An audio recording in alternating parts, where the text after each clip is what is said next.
Nobody can stop this flow. Hallelujah. Hallelujah. Hallelujah.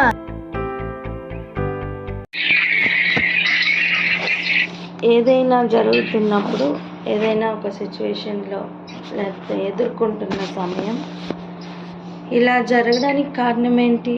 ఎందుకు ఇలా జరుగుతుంది? న్యాయంగా ఎందుకు లేదు? అన్యాయమే ఎందుకు చట్టబద్ధంలాగా పరిపాలిస్తుంది? ఏంటిది అని మనస్సు బాధపడడానికి అవకాశం ఇవ్వద్దు. ఎందుకంటే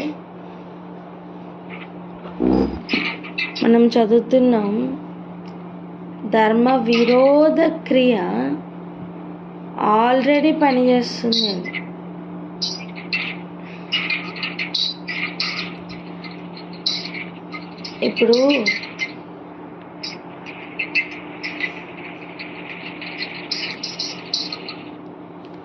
ఇప్పుడు మనం చూడండి, ఈ అంత్యకాలంలో ఏమేమి చేస్తాడు, ఈ రాబోతున్నవాడు ఏమేమి చేస్తాడు అని మనం చూస్తున్నాం కదా.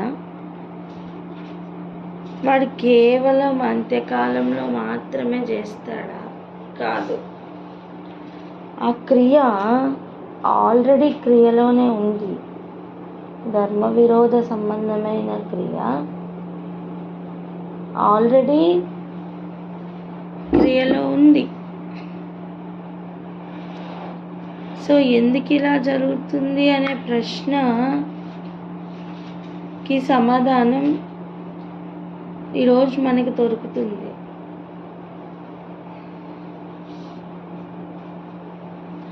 ఇక్కడే ఆగి ఒకసారి ప్రార్థన చేసుకుందాం.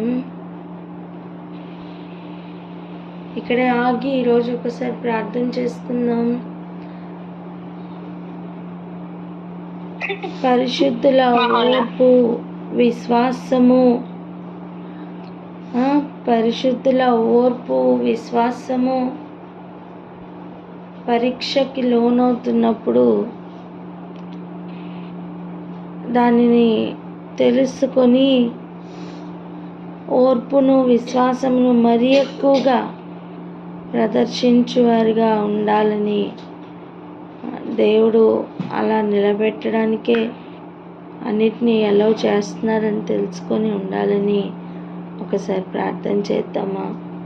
ఎందుకంటే తోటి సహోదరుల కోసం ప్రార్థన చేయవలసిన బాధ్యత మనకుంది. ప్రార్థన అందుకోండి. మహోన్నత పరిశుద్ధమైన ప్రభా, స్తుతి స్తుతి స్తోత్రములు స్తోత్రములు స్తోత్రములు స్తోత్రములు తండ్రి. నాయన ప్రభా, నా తండ్రి వందనాలు. నాయన పరిశుద్ధుల యొక్క ఓర్పు శ్వాసములకు పరీక్షకి లోనవుతుండగా నా తండ్రి ప్రభా, నాయన ఈ విధముగా ఓర్పుకు విశ్వాసానికే పరీక్షలు వస్తున్నాయని తెలుసుకొని నాయన నా తండ్రి ఓర్పును విశ్వాసంను మరీ అధికముగా చూపించేవారే నాయన నా తండ్రి ప్రభా ఎదుగునట్లుగా దినదినము గ్రహించుకొని నా తండ్రి ప్రభా ఎదిగే వారంగా మేము ఉండాలి ప్రభా. ఇంకనూ అధికముగా చూపించే వారముగా, ప్రతి పరిస్థితిలో జయించే వారముగా ఉండాలని మీరు మాతో మాట్లాడి ఉన్నారు కనుక వందనాలు. అవును తండ్రి, ఎందుకు ఇలా జరుగుతుంది అనే ప్రశ్నలు ఆగిపోయే వారంగా కాకుండా ప్రభా నా తండ్రి, ఎవరు కానీ నా తండ్రి కృంగిపోకుండా నా తండ్రి ప్రభా, ఎందుకంటే ఆల్రెడీ ధర్మ విరోధ సంబంధమైన క్రియ ఆల్రెడీ పనిచేస్తున్నది కాబట్టి ఇప్పుడు అంత్యకాలంలో వాడు రాబోతున్నాడు.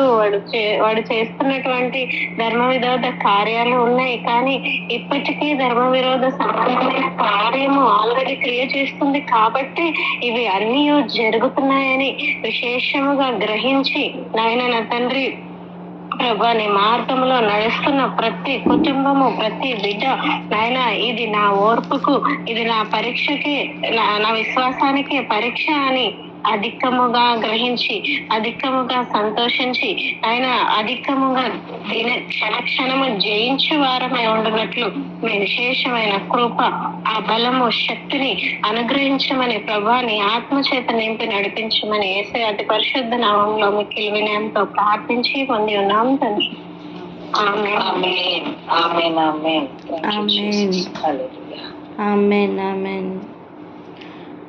ఇప్పుడు చూడండి, నమస్కారం చేయడం అంటే ఏంటి? నమస్కారం చేయడం అంటే ఏంటి? మనం ఎవరికైనా నమస్కారం చేస్తున్నాం అంటే ఎలాంటి పోస్చర్ మనం చూపిస్తాం? 2 చేతులు జోడించి తల ఒగ్గుతాం, తల ఉంచుతాం. అదే కదా నమస్కారం. అవును. సాష్టాంగ నమస్కారము ఉంది, 2 చేతులు జోడించి తల మాత్రం ఉంచుతున్న నమస్కారం ఉంది, 2 చేతులు జోడించి నడుం వరకు వంగి నమస్కరించే అనుభవం ఉంటుంది. ఇలా అనేక రకాల నమస్కారాలు ఉన్నాయి. అసలు నమస్కారము చేస్తున్న సమయం ఏంటి అది సూచిస్తుంది అంటే, నేను నీకు లోబడుతున్నాను అన్న విషయాన్ని సూచిస్తుంది. ఏం సూచిస్తుందండి? నేను నీకు లోబడుతున్నాను అని సూచిస్తుంది. చిత్తం ప్రభువా అని చెప్పి మనం ఇలా లోబడుతున్నట్టుగా చూస్తాం చూడండి.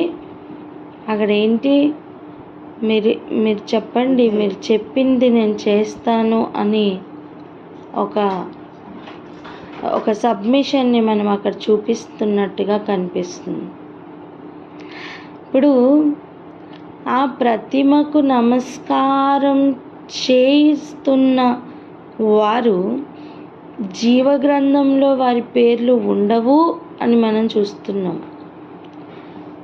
అసలు ఒక నమస్కారానికే జీవగ్రంథంలో పేరు కొట్టివేయబడిపోతుందా?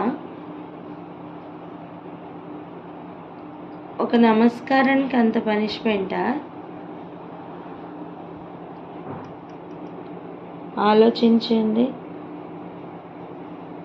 అంటే ఈ నమస్కారం ఏదో సింపుల్గా జస్ట్ ఇట్లా తల ఒగ్గుతున్న నమస్కారం మాత్రమే కాదు, లోబడుతున్న నమస్కారం.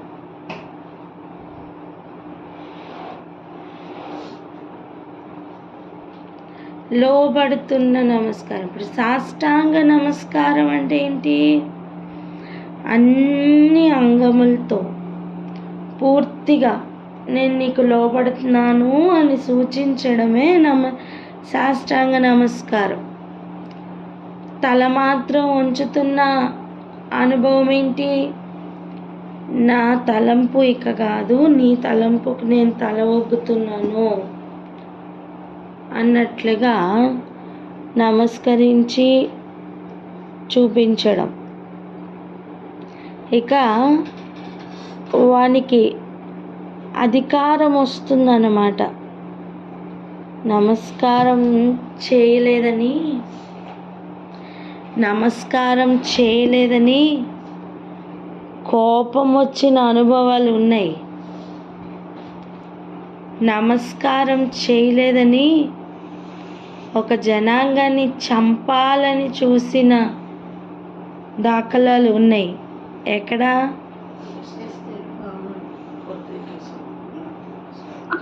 నెబుకద్నెజర్ రాజు కాలంలో బబులోను నుంచి. యేసయ్య పుట్టినప్పుడు, మోషే పుట్టినప్పుడు, ఇంకా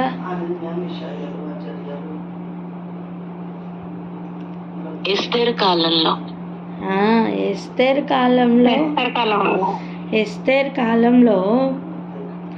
మొర్దెకై హామానికి నమస్కారం చేయలేదని చాలా టెన్షన్ అయిపోతూ ఉండేవాడు. ఏమండి, ఒక నమస్కారం పెట్టకపోతే అంత టెన్షన్ అయిపోవాలా? ఆలోచించండి. ధర్మ విరోధ సంబంధమైన క్రియ ఆల్రెడీ క్రియలో ఉంది. అందుకే ఒక నమస్కారం పెట్టకపోతే కూడా వాని రాజ్య సంబంధులకి టెన్షన్ వచ్చేస్తుంది. హలో,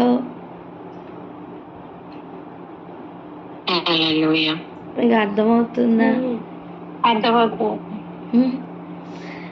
మన మన భాషలో చెప్పాలంటే విష్ చేయలేదు, అంతే కదా? అది కేవలం విష్ కాదండి. ఆ వ్యక్తి లేదా ఆ సిస్టమ్, ఆ బబులోని సిస్టమ్ కోరుకుంటున్నది ఏంటంటే కేవలం అదేదో ఒక హల్లెలూయా, కేవలం అదేదో ఒక నమస్కారం మాత్రం కాదు.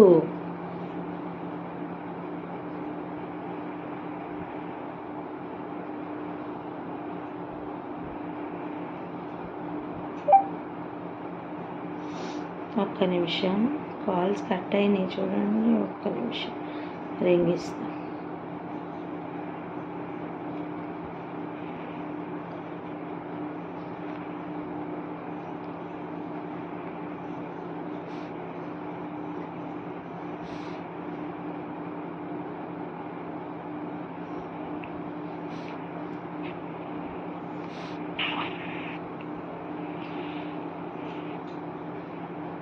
అక్క కట్ అయ్యారా? కట్ అయిపోయారా అన్ని కాల్స్? అదేంటక్క? ఫస్ట్ నుంచి కూడా కొన్ని వాయిస్ డిస్టర్బెన్స్ గా వస్తూ ఉంది. ఇప్పుడు అక్క ఇది ఇప్పుడు క్లారిటీ ఉందిరా? ఇప్పుడు క్లారిటీ ఉందా? ఓకే. ఇది హల్లెలూయా. నమస్కారము చేయలేదని ఒక జనాంగంని చంపాలని చూసారు అన్నప్పుడు కట్ అయిపోయింది. ఓకే ఓకే అక్క, మీకు మళ్ళీ జాయిన్ ఆప్షన్ ఉంటుంది కదా అక్క, జాయిన్ అయిపోవచ్చు డైరెక్ట్గా. లేదు, రాలేదురా, చూసాను. ఓకే అక్క, ఓకే. చూడండి, నమస్కారం చేయకపోతే ఒక టెన్షన్ స్టార్ట్ అవుతుంది అపవాది గుండెల్లో. అంటే నమస్కారం అనేది ఏదో ఒక చాలా ఇంపార్టెంట్ టాస్క్ లాగా కనిపిస్తుంది. నెబుకద్నెజర్ రాజు ఒక పెద్ద ప్రతిమను పెట్టి దానికి నమస్కరించాలి అని ఒక రూల్ పెట్టినప్పుడు దానికి నమస్కరించకపోతే కూడా చాలా కోపం వచ్చినట్లుగా చూస్తున్నాం. ఎందుకు వాడు ఇంత టెన్షన్ అవుతున్నాడు?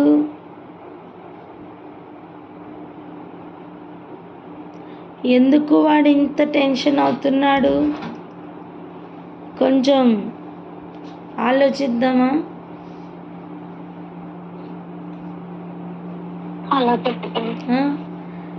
ఇది కొంచెం ఆలోచించాల్సిన విషయమే.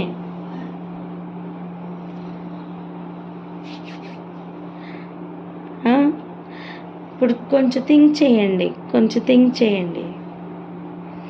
ఇప్పుడు రండి, ఈ ఆలోచనతో 8-9 వచనాలు ప్రకటన గ్రంథం 13వ అధ్యాయం 8-9 వచనాలు చదువుదాం. ప్రకటన గ్రంథం 13వ అధ్యాయం 8-9 వచనాలు చదువుదాం. భూనివాసులందరూ అనగా జగదుత్పత్తి మొదలుకొని వధింపబడి ఉన్న గొర్రె పిల్ల యొక్క జీవ గ్రంథమందు ఎవరి పేరు రాయబడలేదో వారు ఆ మృగమునకు నమస్కారము చేదురు. ఎవడైనను చెవి గలవాడైతే వినును గాక. చూడండి, ఎవడైనను చెవి గలవాడైతే వినుగాక. వినువాడు గ్రహిస్తాడండి.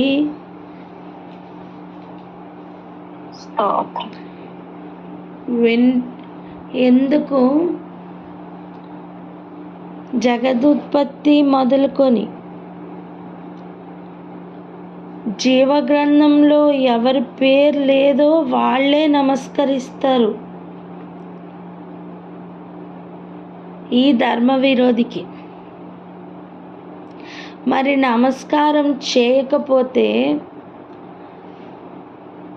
మనకి హిస్టరీలో ఏమేమి జరిగాయో అవన్నీ రిపీట్ అవుతాయి. ఇప్పుడు చెప్పండి, హిస్టరీలో ఏమేమి జరిగాయి? ఫస్ట్ వానికి కోపం వచ్చింది. ఫస్ట్ వానికి ఏమొచ్చింది? కోపం వచ్చింది. కోపం వచ్చింది. చేయమని చెప్పినప్పుడు నెబుకద్నెజర్ యొక్క కోపం ఇంకా మండిందట. హామానుకు కూడా నమస్కారం చేయనప్పుడు ఏమైందండి? తనకు కూడా కోపం వచ్చింది. అక్కడ చంపడానికి ప్లాన్ చేశాడు. ఎలా? ఉరి తయారు చేశాడు. ఇక్కడ కూడా చంపడానికి అగ్నిగుండం తయారు చేశాడు.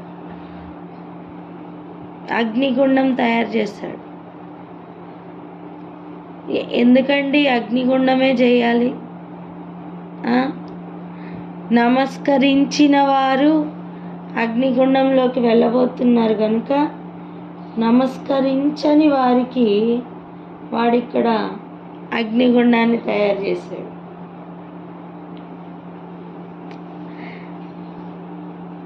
అందుకే చూడండి, నీకు సమాధానం చెప్పాల్సిన పని మాకు లేదు. మా దేవుడు మమ్మల్ని రక్షించినను రక్షించకపోయినను పర్వాలేదు, మేమైతే నమస్కారం చేయం. ఎంత క్లారిటీ ఉందండి వారికి. మన పితరులు అనొచ్చు, ఎంత క్లారిటీ ఉంది వాళ్ళకి. నేటి జనరేషన్కి అంతకంటే ఎక్కువ క్లారిటీ కావాలి. అసలు నమస్కరించకపోతే ఏం జరుగుతుంది చెప్పండి అన్నమాట.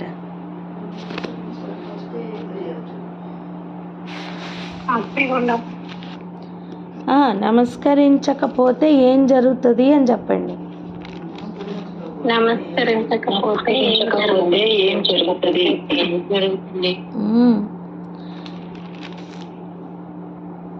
ఈ నమస్కరించకపోతే అసలు ఏం జరుగుతుంది అంటే, ఫస్ట్ వాడు ఐడెంటిఫై చేస్తాడు, ఒక సెపరేషన్ వస్తుంది.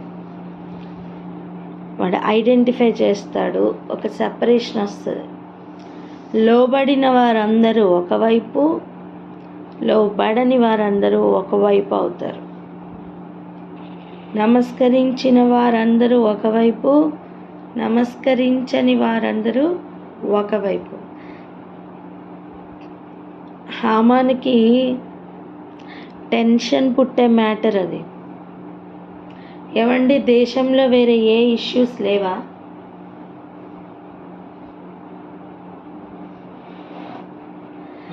దేశంలో అంత చింత చేయడానికి వేరే ఇష్యూస్ ఏవి లేవా? ఇంకొక మాట ఆలోచించండి, నమస్కారం పెట్టకపోతే అంత టెన్షన్ పడిపోయేంత అవసరం ఉందా ఏంటి?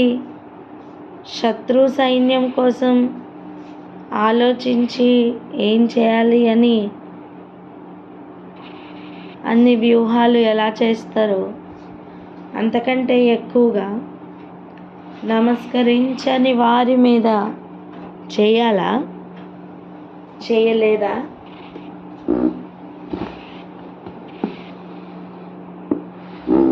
ఇవన్నీ ఏం సూచిస్తున్నాయి?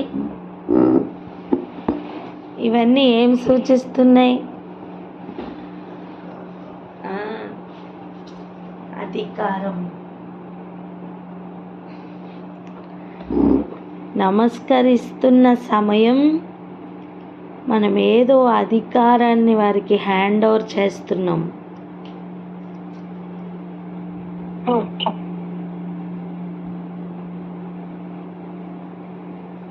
సాష్టాంగ నమస్కారం చేస్తున్న సమయం ప్రతి అంగం మీద లేదా ప్రతి అవయవం మీద మనం అధికారానికి ఒప్పుకుంటున్నాం. ఎంతమందికి అర్థమవుతుంది? అర్థమవుతున్నది. ఇప్పుడు చూడండి, యేసు ప్రభు దగ్గరకు వచ్చి ఆఫర్ ఇస్తున్నాడు అపవాది. ఏమని? నాకు నమస్కారం చేయమని. ఎందుకండి ఒక్క నమస్కారమే కోరుకున్నాడు? నా అధికారానికి ఒప్పుకో అని ఇండైరెక్ట్గా చెప్పడం. ఒక నమస్కారమే కదా చేస్తే అయిపోతుంది అన్నట్టు దేవుడు ఒప్పుకోలా. యేసయ్య ఒప్పుకోలేదు.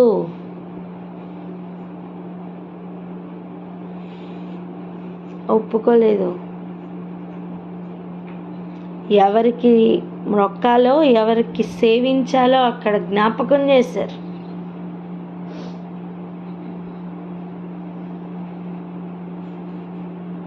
ఇప్పుడు ఆలోచించండి, వాడు కోరుకుంటున్న అధికారం ఎట్టి అధికారమో కేవలం అది ఒక చిన్న నమస్కారంతో అయిపోయే మ్యాటర్ కాదు. ఒక రోషం కనిపిస్తుంది నమస్కరించని వారికి. మొర్దెకైలోనైనా, అజర్యా, మిషాయల్, అనన్య వాళ్ళలోనైనా, యేసయ్యలోనైనా ఎవరికి నమస్కరించాలి, ఎవరికి అక్కర్లేదు అని ఒక క్లారిటీ మాత్రమే కాదు, ఒక రోషంతో కూడిన ఒక అవగాహన కనిపిస్తుంది. ఈరోజు క్రైస్తవ ప్రపంచానికి అట్టి అవగాహన అవసరం. హల్లెలూయా.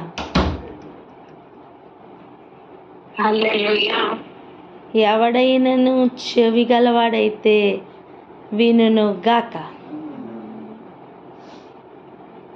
ఆమెన్. ఆమెన్.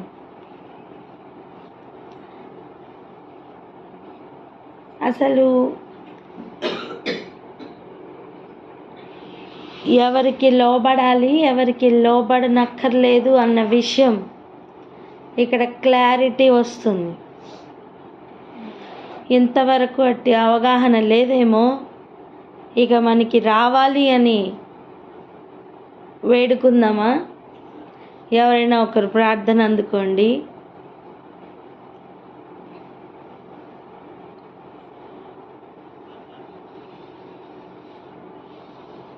స్తోత్రం, స్తోత్రం, స్తోత్రం, స్తోత్రం. పరిశుద్ధ తండ్రి, మీ ఘనమైన నామానికి స్తోత్రాలు ప్రభా.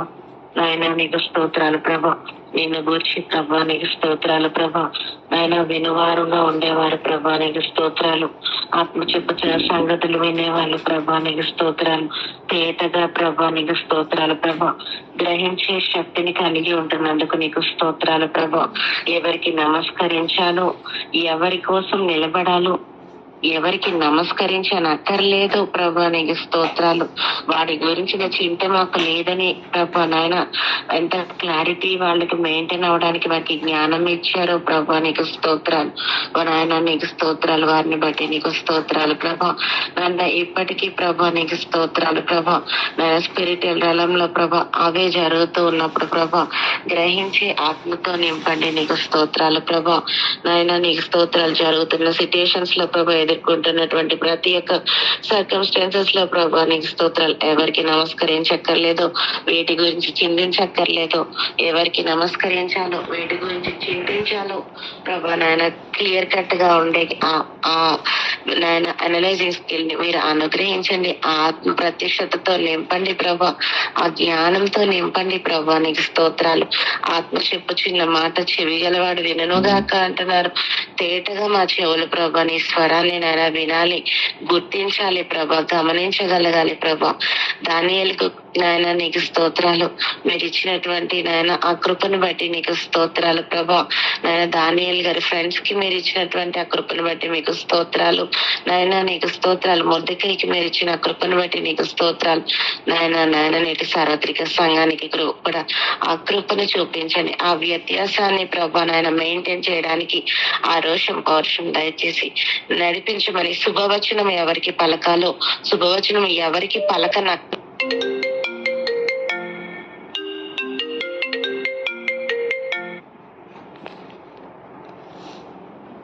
కాలమున ప్రభా నాయన మొదలవుతున్న సమయంలో సహితము గ్రహించే ఆత్మతో నింపండి. నీకు స్తోత్రాలు. ఈ సమయం ముందు ఎక్కడ నిలిచి ఉన్నా నీ ఆత్మశక్తితో నింపి నడిపించి నాయన నీ సంఘాన్ని మీరు కాచి బలపరచమని ప్రార్థిస్తూ యేసునామములో అడిగి పొందుకుని ఉన్నాం ప్రేమలకు తండ్రి. ఆమేన్. ఆమేన్.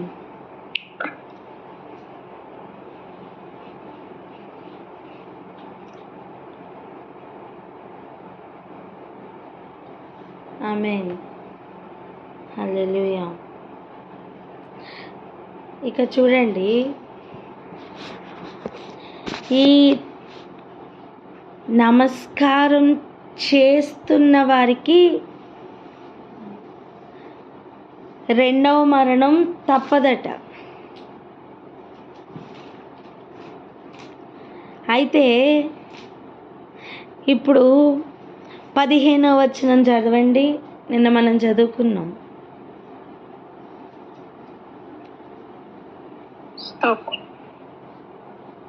ప్రకటన 13వ అధ్యాయం 15వ వచనం.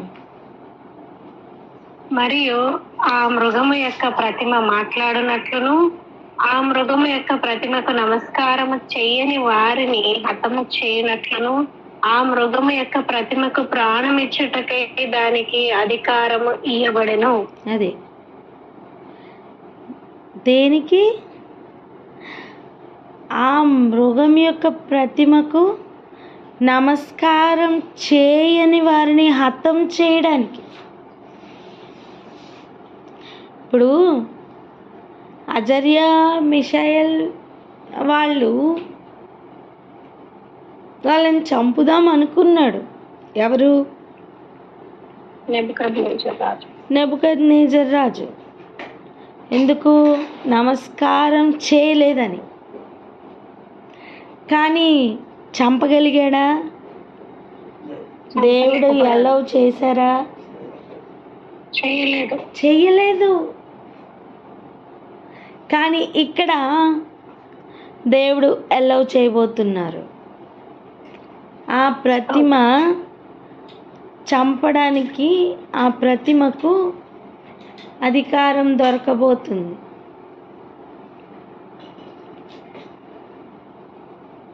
ఇప్పుడు చూడండి, ఆ రోజు వారితో పాటు ఇంకొక వ్యక్తి తిరిగినట్టుగా కనిపించి కనీసం వాళ్ళకి ఒక వెంట్రుక కూడా కాలలేదు గనుక వారు ఆయన శక్తిని చూసారేమో. ఇప్పుడు పూర్తిగా ధర్మ విరోధ శక్తివంతంగా కనిపించు కాలం. మన అర్థమవుతుందా? దేవుని శక్తి శక్తివంతమే అయినా, సర్వశక్తిమంతుడే అయినా అపవాదికి కొంతకాలం ఇయ్యబడింది కనుక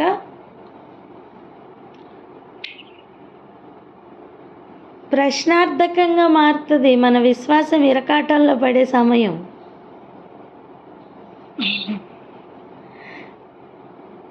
అర్థమవుతుందా?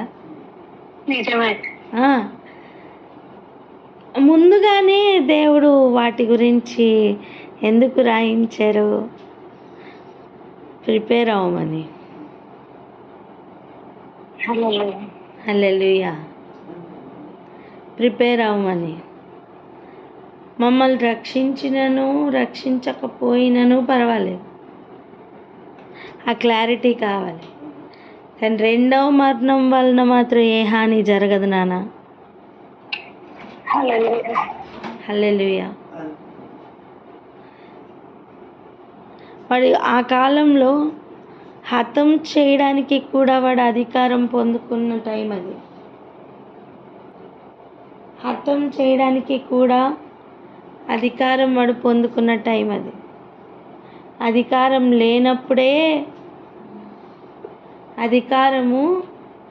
లేనప్పుడే వాడు అంత మండి ఉంటే ఇప్పుడు చూడండి, యేసయ్యని చంపగలిగాడా వెంటనే? లేదు. లేదు. ముర్దకైనైనా చంపగలిగాడా? ముర్దకైనైనా టచ్ చేయగలిగాడా? లేదు.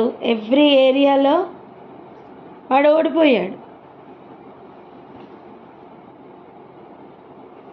3 సిచ్యువేషన్స్లో కూడా ఆయన ధర్మ విరోధి ఓడిపోయాడనే చెప్పాలి. కానీ ఇక్కడ అలా ఉండదండి సిచ్యువేషన్. ఇక్కడ వాడే జయం పొందుతున్నట్టుగా అనిపిస్తుంది.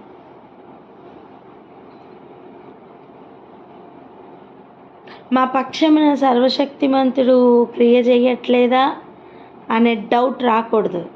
ఎందుకు అంటే ఆ టైం వాడికి ఇవ్వబడింది పరిశుద్ధులని కూడా టెస్ట్ చేసుకోరా అని విడిచిపెడుతున్న టైం అది. నువ్వు ఒక మాట చెప్పనా, యోబుని టెస్ట్ చేయడానికి అపవాది వెళ్తున్న టైం దేవుడు చెప్తారు, వాని ప్రాణం మాత్రం ముట్టకు అని.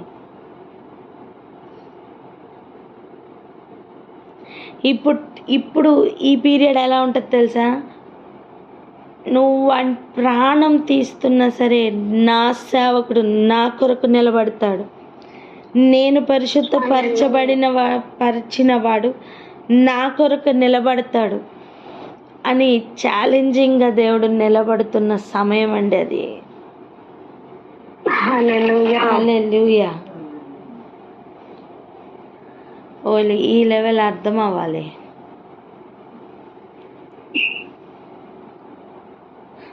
నాకు ఉద్యోగం ఇస్తేనే దేవుడు, నాకు పెళ్లి చేస్తేనే దేవుడు, నేను అడిగిందంతా ఇస్తేనే దేవుడు. ఈ బ్యాచ్ అంతా కొట్టుకుపోతారండి.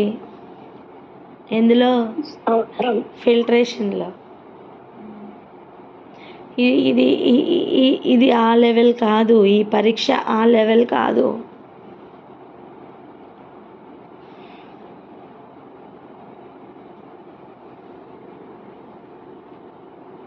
ఈ పరీక్ష ఆ లెవెల్లో లేదు.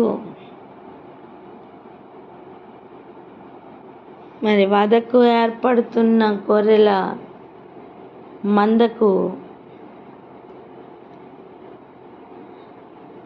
విశేషమైన బహుమానం కూడా ఉంటుంది. అవన్నీ పొందుకోవాలంటే ఇక్కడ భూమి మీద ఎవరికి నమస్కరించాలో ఎవరికి నమస్కరించకూడదో తెలియాలి. బలహీన సమయంలో కూడా అపవాదికి లొంగద్దు. చాలామంది చెప్తున్న మాట, అపవాది బాగా శోధించేస్తున్నాడండి, అందుకే ఇలా చేశాను. లేదు నాన్న, ఆ లెవెల్ దాటాలి. వాడి పనే శోధించడం, మన పనే జయించడం. హల్లెలూయా. ఆ పాకానికి రావాలి. ఏ అవయవంను కూడా వానితో కలపద్దు, కరచాలనం కూడా చేయొద్దు. కరచాలనం అంటే ఏంటి? చేతులు కలపడం, చేతులు కలిపి విష్ చేయడం. అది కూడా వాని దుష్టక్రియల్లో పాలు పంపులే.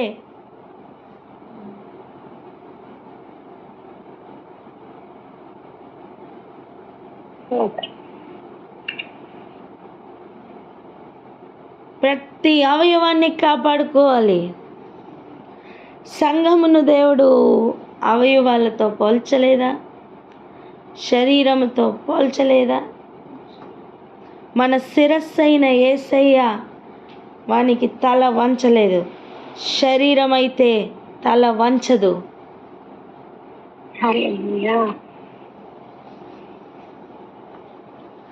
ఒక రోషం వస్తుంది, ఒక పౌరుషం ఉంటుంది. శిరస్సులో ఉన్నది శరీరంలోనికి ప్రవహించదా? ప్రవహిస్తుంది. చెవి గలవాడు వినుగాక.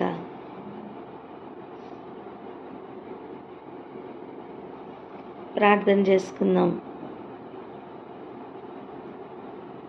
విశేషమైన రోషము, పౌరుషము ప్రతి అవయవానికి కూడా కలుగును గాక. ఆమేన్. ఆమేన్.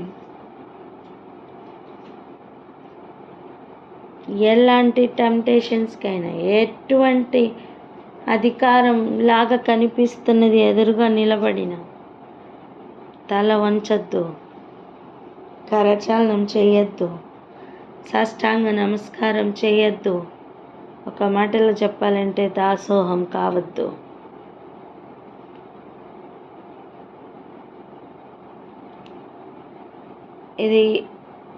ఇది పూర్తిగా ఫ్రీ విల్తో కూడిన పని. మనం ఏం చేస్తున్నాం అనేది చాలా జాగ్రత్తగా ఉండేటట్లుగా మనల్ని మనం కాపాడుకోవాలి.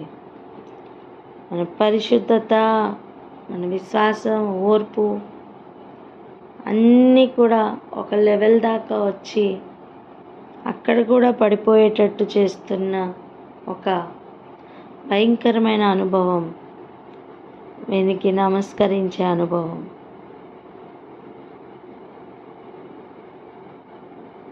యేసు ప్రభు జయించి చూపించారు. ఎవరికి నమస్కరించాలో, ఎవరికి నమస్కరించకూడదో ఎల్లప్పుడూ మైండ్లో ఉండాలి. ఒక ఎత్తైన స్థలంలోకి తీసుకుని వెళ్ళి రాజ్యములన్నీ చూపించి, ఇవి నీకు ఇస్తాను, నా కాళ్ళకు మొక్కు అంటే చాలా వాటిని చూపించి ఆశ పుట్టించి నాకు నమస్కరించు అని చెప్తున్న సిచ్యువేషనే అది. యేసయ్య దానికి పడలా, మనం కూడా దానికి పడకూడదు.